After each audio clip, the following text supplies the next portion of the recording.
What is up, guys? It's Mr. Deity. Today's going to be a bit different video. We're going to just be going over all the 3-stars that I think are the best in the game. While I'm going through this, if there's any of them that I don't talk about or any input you want to do, say everyone has a different experience with Epic 7. Maybe you guys have a certain 3-star that you utilize and think's really good.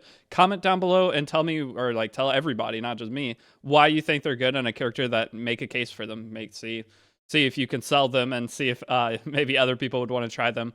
But going through, obviously, Adventurer Raz, he's a free character. Everyone's going to get him. He's really solid for a lot of PvE content. He used to actually be really good in PvP, but having a dual attack defense break on a skill tree, a lot of the characters that are good, that are 3-stars, are characters with specialty changes, and Adventurer Raz is a specialty change. So that's just a quick one. It's not one to watch out for or anything when you're summoning. Next up, we have Researcher Carrot. Researcher Carrot, again, used to be ungodly strong. Usually when 3-stars get a specialty change, they kind of overtake the meta for a little bit and are absolutely obnoxious to fight. That was the case with Carrot, but she's still a solid character. And there are a couple PvE use cases. So in my guide series right now, we're going to be using her in one of the Nightmare Lab bosses. So Carrot, absolutely amazing. When she gets attacked, she puts burn on whoever attacks her, and also she puts 2 burns on her skill 3, which rotates back super fast. And with all those burns stacking up, when she uses her skill 1, it can decrease speed, but it can also detonate all the burns, doing all the damage in one burst instead of waiting for the burn damage to come in. And she gives herself barrier every turn to add to her survivability. Everything about her is pretty fantastic. Just every single skill. And then she has other things within her skill tree that just help keep her alive and allow her to do more damage. So Carrot, absolutely amazing character. Next up, we have an Inheritor Amiki. This character just got buffed. This is what I was talking about. Just got released. When a specialty change for a 3-star comes out, at least in the past, they were generally just unbelievably strong for like an entire year. It was a very long period where they just dominated, at least 6 months. And that is the case with Inheritor Amiki. She is unbelievably strong right now. The problem with Inheritor Amiki, you need a Miki from summoning and then do the specialty change, obviously. And with her, you are going to be going in and just soloing teams. So PvP character, obviously, from if any of you guys know anything about her skill kit, she has a bunch of immortality she gives herself, and she resets her skills, and she has a counter. She hits multiple times when she counters. There's so much going on with her skill kit, and she gives herself attack buffs. She doesn't need to be built on crit damage or crit chance, meaning that her entire build generally goes effect res on top of just as much attack as you possibly can. And then there's an artifact who buries tooth, makes it to where she deals damage equal to her attack, and that's absolutely amazing. Then her skill 3 is going to get up to 70% defense penetration, and it deals additional damage to all of the targets that you do not hit, similar to Janua. So this character just has everything right now. If you ever watch someone play RTA, she is picked in almost every game, and a lot of people are working on her because she takes really hard gear to end up utilizing. So yes, you can't get her until you beat Chapter 5, or pretty much beat Chapter 5. But you're probably not going to be able to build her before then anyway, at least a build that's even semi-good. So this is a character, as you're getting more into the end game, look into building, look into the kind of gear she needs. Absolutely amazing character. So real quick though, this video is sponsored by Marvel Strike Force. So Marvel Strike Force is a squad-based RPG made for fans of the Marvel Universe. So if you've been a fan of Marvel Universe, you want a mobile game that you can play, collect the characters, whether it's be the superheroes, supervillains, they're all pretty much in the game. Obviously, they're still adding new characters every month. This trailer right here is showing Blade. Blade is coming now. So if you want to get into the game, you can lock up to 17 characters in the first 30 days just for free by playing. And you're also going to be getting characters such as Spider-Man, Thor, Captain America. Those are all free characters you can obtain just getting into the game. Also, I have a download link, a QR code up at the top, and a download link down in the description. If you download now, in the spirit of Halloween, there's going to be the character Agatha. You can get her for free. Marvel Strike Force has a bunch of different modes within the game that you can play. There are going to be multiple different campaign versions. Obviously, there's going to be story regarding those campaigns of all these characters coming together. And maybe it's going to be some things that you've never even thought of, different characters finally entering the same universe. With that, we have hero campaign, you have a villain campaign, forcing you to create more different combinations of characters and come up with different team strategies. Next up, we have alliances. You can play with your friends, join an alliance like a guild, arena. There's also going to be the Cosmic Crucible. So that is a tournament-style PvP game mode in which you can compete in and see how you can stack up against other players within the game. One of the things that Marvel Strike Force has that's super nice is going to be the overall character upgrade system. So you can just go in and upgrade your characters through the chips that you get. If you use my download link, I'll talk about in a second, you can get some bonus chips from entering a promotional code. But as you level up your characters, you're going to have these items. These items you can just equip to the characters. It gives them extra stats. And then once you finally get all the pieces needed, you can upgrade them to the next tier. It does end up taking a lot of stamina. Over time, as you get higher, it's going to get harder and harder to get these, but there are quick battles. So you can just go into a stage. You could click auto win. That makes it super, super easy to try to get whatever piece that you can. So right there, we got what we needed. We can back out, and he needs to be level 12 to equip this. So you have to continually go and train your characters, which is going to be equivalent to your level of your account. And it's a just super, super simple upgrade system, and you're going to have a ton of characters, so it's a good thing that it is that simple to upgrade. So if you are interested in trying out Marvel Strike Force, you can download the game, or in the description there's a link, and up at the top there's going to be the QR code. Download through there if you want to try it out, if you're a fan of the Marvel universe. Using that code, you're obviously, I said earlier, you're going to be getting Agatha. So Agatha for free, but there's also a little bonus as well. If you enter the promo code Halloween, you are going to be getting 100 shards for Zombie Iron Man. So the spirit of Halloween, again, it's going to be a Halloween kind of theme character. You're going to be getting 600k gold, and you're going to get 420 of the training modules. So with that, you are going to be able to boost up your characters easy. They are the tier 2 ones. So it's just a boost to get into the game if you would like to try it. I just want to say thank you, Marvel Strike Force, for sponsoring this video. And let's get back into rating all the good 3 stars in Epic 7.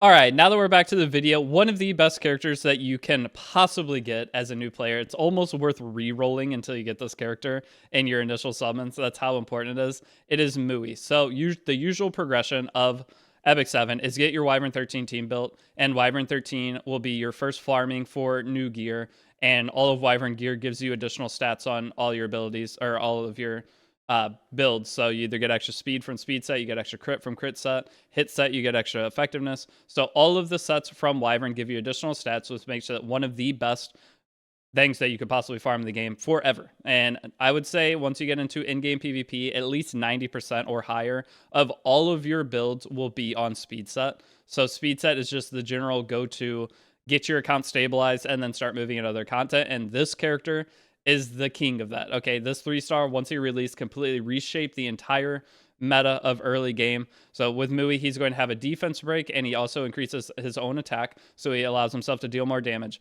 The biggest thing is a skill too. When your entire team is blue and your front ally gets attacked, you are going to get a combat readiness push of 10% per hit. So Wyvern hits you 3 times, meaning that you get an additional 30% combat readiness, and that allows you to build all of your characters slower on more stats. So whenever you get into Wyvern at the beginning of the game, you're going to need free gear, obviously, because you're not going to have any other gear besides the gear the game gives you. And from there, you are going to be putting all that on. You're going to have really slow characters. This allows you to use that gear to its full potential. Okay, and then there's obviously Furious, who's a 4-star that allows you to use lower crit chance on all your characters. But Mui has multiple debuffs. Okay, so with Wyvern, you need to land 2 debuffs so that it always attacks your front line. He has a defense break on his skill 3, and he has an attack break on his skill 2. This attack break makes it to where your overall gear requirement is lower on your front tank too. So as long as you're landing this decreased attack, it makes it to where your frontline character survives, and that's the most important thing with Wyvern, is keeping your front tank alive to where you can continue to put on more debuffs and chip down the HP of the boss. So every single thing within this character's kit's amazing. And this is an extra attack that just procs every other turn when your front tank gets hit.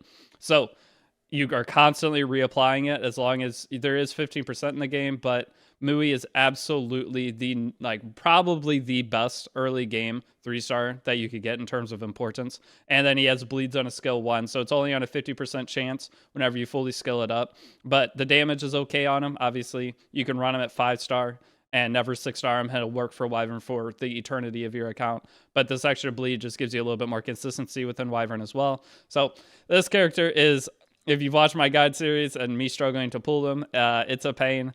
If any of you guys started the game without Mui, it's tough. Alexa, I wouldn't say I would mark her up at the top, because whenever you have Mui, it's just insanely better, because there is a Summer Discipline Alexa. She hits really hard, but there's so many other characters that you just get for free that just makes them not Great. Now the next character we're going to talk about is Angelic Montmorency. This character is used to be the #1 go-to healer / everything. Now that Tamarin's free, you're going to kind of usually skip out on her because doing a specialty change in Epic 7 sucks if there's no rune event. So with Montmorency, everyone used to suggest using her as your Wyvern front tank, and she's a cleanser for getting into any kind of content. She is one of the best cleansers in the game, if not the best, and for PvE at least. So with her cleansing, that's removing debuffs from your team. She turn cycles insanely fast. She removes debuffs from all your allies with her skill 2. Her skill 3 can heal quite a bit, and she just zooms as a character. She takes turn after turn, constantly applying different buffs and cleanses to your team. But not very good in PvP because the PvP characters are just better. She doesn't provide anything outside of just supporting, and most characters for PvP are going to have a lot more within their kit to add some kind of dual attacking, attack buffing, something else with it.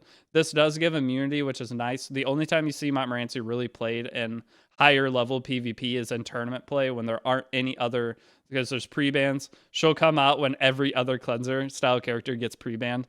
But other than that, her main uses now, you can still use her as a Wyvern front tank, but now we get Brig for free through Hero's Path. So probably not going to ever really hold on to her long term for that as your Wyvern front tank, but we are probably going to maybe utilize her in some of our Nightmare Labyrinth teams. I have not decided fully on those teams yet. I'm going to have to go test and see what's best, but she's overall still the #1 cleansing character in the game, in my opinion. I don't think there's really anything better, at least for PvE.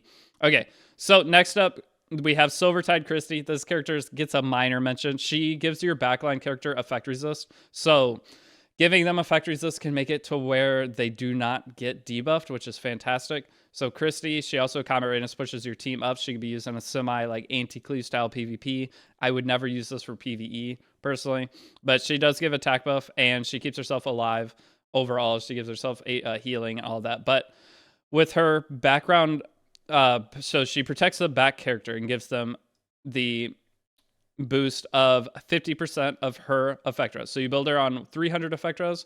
The backline character on your team's getting a bonus 150 effect res for the entire match. Even if your Christie dies in PvP, you run into a PvP match, your backline character will still have that effect res. And that is super valuable and worth bringing up.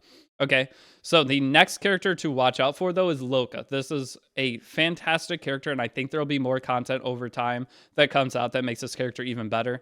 But what her main use case right now is going to be the Water Expedition. With the Water Expedition, your highest attack unit gets pushed down to 0 combat readiness, and you have to find a way to break them out of that. And this character is basically built for that. So it increases the attack of the caster, allies with the highest attack set for the caster for 2 turns, and combat readiness by 30%. When the combat readiness of the ally with the highest attack set for the caster is 35% or less, which in that boss fight you'll be at nearly 0 combat readiness, it boosts it by an additional 50%.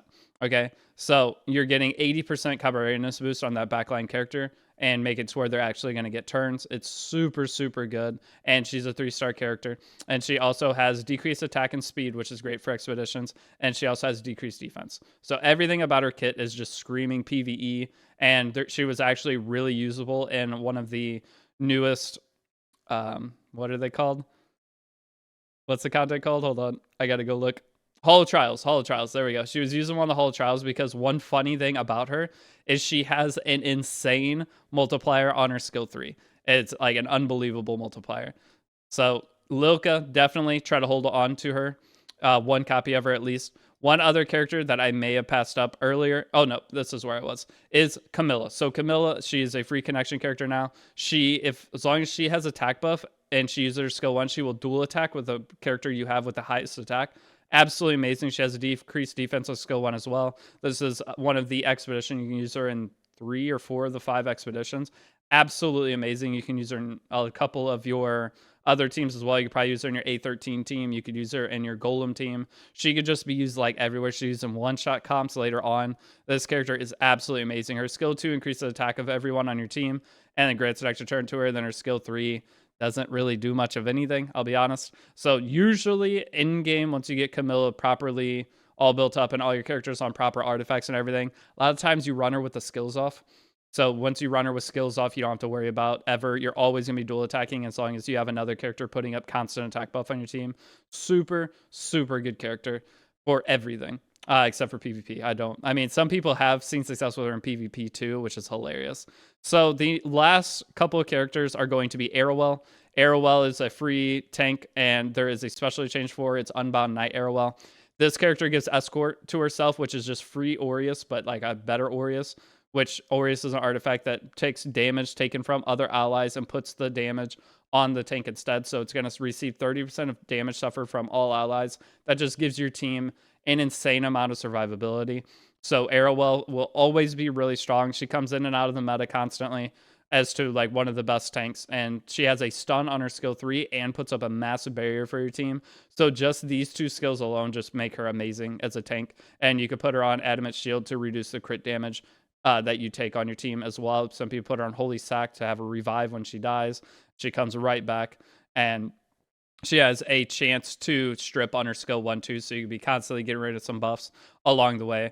But Arrowell, absolutely amazing character as well. She also gets a combat readiness push anytime an ally other than herself gets hit, so it allows her to boost up. And everything about her is super, super good. Okay, she was like a first pick again. Anytime these specialty changes come out, they're usually like top meta for PvP for six months at least. All right, now Savior Aiden. This is the best Aiden form. This is a character you get for free. I won't go over it too much because I'm sure most of you guys know about how good she can be. She is RNG, but she has insane damage. She gives invincibility to your entire team, penetrates target's defense by 50%. So her skill 3 just does infinite damage. Anytime your opponent misses an attack on her, she has a 50% evasion, plus her artifact will give her 70. So you have a 70% chance to evade, and if you do dodge an attack, she will counter attack the opponent. It's an AoE attack. It strips, does a ton of damage, and then she gets combat readiness pushed up off of her skill tree. So anytime the opponent is, like, say, trying to cleave you, they use a Ran skill 3. You dodge it, your Aiden's going to counterattack, deal a ton of damage, push up, hopefully above their team, and be able to skill 3, so then everybody on your team's just invincible. You don't have to care about what's happening next. And her skill 1 is pretty strong too. This resets every other turn she takes, so whenever you survive that first rotation, get pushed up, click skill 3, then if you're able to get another turn, she'll be able to do it again. So Lifesteal Aiden is a very common build, and also Speed Aiden. So that the Speed Aiden, when you dodge one attack, you just cut the opponent and can use your skill 3 and you kill something, and also put up invincibility. Okay, that is all of the main characters. Obviously, Commander Lorena's up there. This is just a super, super good character for all PvE. Decreases combat readiness by 15% on the skill 3. It's used in a lot of Abyss content, used in a lot of expeditions. It's just like the free, super strong, just general damage dealer that you can get within the game. She's a connection hero you'll have within the first 2 hours of playing probably, and then she gets extra attack after each time she attacks the enemy, meaning that her ramping damage just gets higher and higher. And then this boosts her combat readiness too. So she's great in all expos. She's one of the main core characters for Abyss. For people who do not have all the other characters, she will always be really good. For challenge mode Abyss, she's like one of the queens of challenge mode Abyss. Super, super good. The only other character that I see to talk about, Revna, looks like she could be okay because she does have poisons. But if we're still going to be on the poison train, I think Revna is really good, but she falls off as HP scaling damage doesn't continue to work. But the main character that I think is fantastic is Kiris. Kiris is one of the queens of Abyss. She has the ability to put on 3 poison stacks on a single attack from this. Skill 3, she uses the 9-attack skill. This is PV only. Poisons don't do really much of anything in PvP because it's HP based damage.